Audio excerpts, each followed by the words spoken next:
सपेरा रमेश नाथ police को बताता है कि माही ने सब कुछ पहले से ही प्लान कर रखा था। उसने एक टैक्सी बुक करी और वो सभी के सभी लोग उसी टैक्सी में दिल्ली को निकल गए। लेकिन दिल्ली जाने से पहले माही अपने घर आती है और वहां से अपनी 2 पालतू बिल्लियों को भी अपने साथ लेके जाती है। और वहीं दूसरी तरफ उसकी नौकरानी भी अपने साथ अपने दोनों बच्चों को भी लेके जाती है। दिल्ली में माही की बड़ी बहन रहती है और माही उसी के पास जा रही है। लेकिन जैसे ही उसकी बहन को इनके बारे में पता चलता है तो वो उनको अपने घर में रुकने से मना कर देती है। फिर क्या ही था, माही वहां पे नहीं रुकती है, लेकिन वहां से आने से पहले वो अपनी दोनों बिल्लियों को अपनी बहन को दे देती है और उससे कहती है कि वो उनका ख्याल रखे। इसके बाद वो लोग वहां से नेपाल भागने का प्लान बनाते हैं। वो लोग दिल्ली से बस में बैठते हैं और वहां से बरेली पीलीभीत बस अड्डे में पहुंच जाते हैं। वो सब लोग वहां से नेपाल भागने की तैयारी कर ही रहे थे, लेकिन तभी उनको किसी जानकार से ये पता चलता है कि उनके लिए पुलिस ने नेपाल वाले रास्ते पे नाकाबंदी लगा दी है और इसी वजह से उनका नेपाल जाने का प्लान भी कैंसिल हो जाता है। माही की नौकरानी का घर भी पीलीभीत में था, इसीलिए ये लोग ये फैसला लेते हैं कि ये लोग अपनी नौकरानी के घर में ही रुकेंगे। लेकिन सपेरा रमेश नाथ ये फैसला लेता है कि वो यहाँ नहीं रुकेगा, वो अपने घर जाएगा जो कि भोजीपुरा में है। और उनसे अलग होने से पहले माही उसको जोर देते हुए ये कहती है कि उसको अपना फोन किसी भी हालत पे ऑन नहीं करना है। रमेश भी उसकी बात को मान लेता है, लेकिन पता नहीं क्यों आगे चलकर रमेश अपना फोन दोबारा से ऑन कर लेता है और जैसे ही वो अपना फोन ऑन करता है उसकी लोकेशन पुलिस वालों को पता चल जाती है और आगे चलकर यही रमेश के पकड़े जाने की वजह बनती है। और रमेश से पुलिस वालों को ये पता चल जाता है कि ये सभी लोग पीलीभीत में रुके हुए हैं, तो इन लोगों को पकड़ने के लिए पुलिस अपनी टीम को पीलीभीत भेज देती है। लेकिन इससे पहले कि पुलिस इनको पकड़ सके, इन लोगों को ये पता चल जाता है कि पुलिस ने रमेश नाथ को पकड़ लिया है। और इससे पहले कि पुलिस इनको पकड़ ले, ये लोग पीलीभीत को छोड़ देते हैं और यहाँ से माही और दीप कांडपाल दोबारा से दिल्ली को वापस आ जाते हैं। लेकिन इस बार नौकर और नौकरानी इनके साथ दिल्ली वापस नहीं आते, क्योंकि वो लोग समझ चुके हैं कि साथ रहने से वो लोग पकड़े जा सकते हैं। इसके बाद पुलिस भी रमेश नाथ के बताए हुए जगह पीलीभीत पे पहुंच जाती है, लेकिन वहां पहुंचकर पुलिस वालों को ये पता चलता है कि वो लोग यहाँ से 6 घंटे पहले ही निकल गए हैं।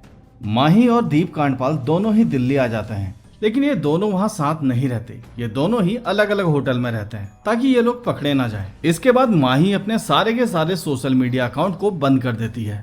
माही को पता था कि पुलिस उसके बैंक अकाउंट को भी बंद कर सकती है, तो इसी वजह से माही अपने साथ काफी सारा कैश लेके चल रही थी। ये दोनों यहाँ दिल्ली में पूरे 3 दिन रुकते हैं, लेकिन 3 दिन के बाद इनको ये समझ आ जाता है कि अब इनका बचना मुश्किल है। माही के पास अब कोई रास्ता नहीं है, तो वो अपने वकील को फोन करती है। माही का वकील माही को ये बताता है कि अब उनका बचना बहुत ही मुश्किल है, तो अब उनके लिए सबसे बेहतर यही है कि वो लोग अपने आप को कोर्ट में सरेंडर कर लें। और कहीं न कहीं माही को भी ये बात समझ आ ही जाती है और वो खुद को सरेंडर करने के लिए तैयार हो जाती है। 23 जुलाई को खुद को सरेंडर करने के लिए माही उत्तराखंड रुद्रपुर पहुंच जाती है, लेकिन इससे पहले कि वो खुद को सरेंडर करे, पुलिस उसको पकड़ लेती है। माही और दीप कांडपाल दोनों ही पकड़े जा चुके हैं और अब सिर्फ 2 लोग पकड़े जाने बाकी हैं, जो कि है माही की नौकरानी और उसका पति। माही की गिरफ्तारी के बाद पुलिस वालों को माही से ये पता चलता है कि उसके नौकर और उसकी नौकरानी अपने गांव भाग गए हैं, जो कि पश्चिम बंगाल में है और उनके गांव का नाम मालदा है और मालदा में ही माही की नौकरानी उषा का मायका है। इसके बाद पुलिस अपनी एक टीम को मालदा भेजती है और वहां जाकर पुलिस की मुलाकात उसकी माँ से होती है। उसकी माँ पुलिस वालों को ये बताती है कि उषा यहाँ आई थी, लेकिन उसने उसको वहां से भगा दिया और इसकी वजह थी उषा की माँ की उषा के साथ नाराजगी। दरअसल आज से 10 साल पहले उषा अपने पहले पति को छोड़कर किसी और आदमी के साथ भाग गई थी और इसी वजह से उषा की माँ उषा से नाराज थी। उषा की माँ पुलिस वालों को ये बताती है कि उसने तो उसको यहाँ घर पे नहीं रुकने दिया, लेकिन शायद वो अपनी भांजी के घर भाग गई हो। इसके बाद क्या ही होना था, पुलिस सीधे उषा की भांजी के घर जाती है और आखिरकार पुलिस उषा को और उसके पति राम अवतार को पकड़ने में कामयाब हो जाती है। पुलिस उन दोनों को वहां से अरेस्ट कर लेती है और फाइनली अंकित हत्याकांड के सारे आरोपी पकड़े जाते हैं। इसके बाद पुलिस वालों को उषा से ये भी पता चलता है कि अंकित को मारने के लिए उसकी एक वजह उसकी अंकित को लेकर नफरत भी थी। दरअसल अंकित को उषा बिल्कुल भी पसंद नहीं थी। उसे लगता था कि ये माही को उसके खिलाफ भड़काती है, लेकिन वहीं दूसरी तरफ माही अपनी नौकरानी उषा को बहुत पसंद करती थी।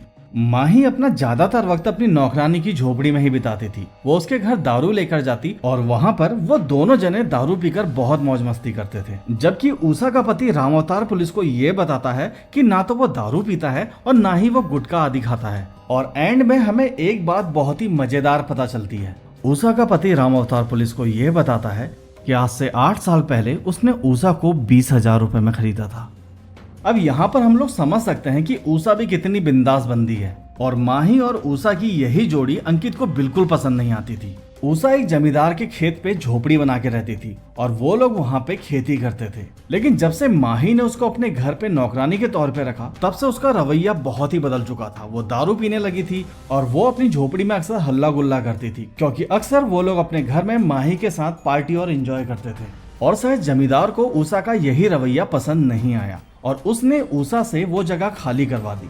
लेकिन उषा को ये लगता था कि अंकित ने ही शायद उस जमींदार के कान भरे हैं और उसी के कहने पे उस जमींदार ने उससे वो जगह खाली करवाई है। और इसी वजह से वो अंकित से बहुत ज्यादा नफरत करने लगी थी और इसी वजह से उषा को अंकित को मारने में कोई आपत्ति भी नहीं हुई।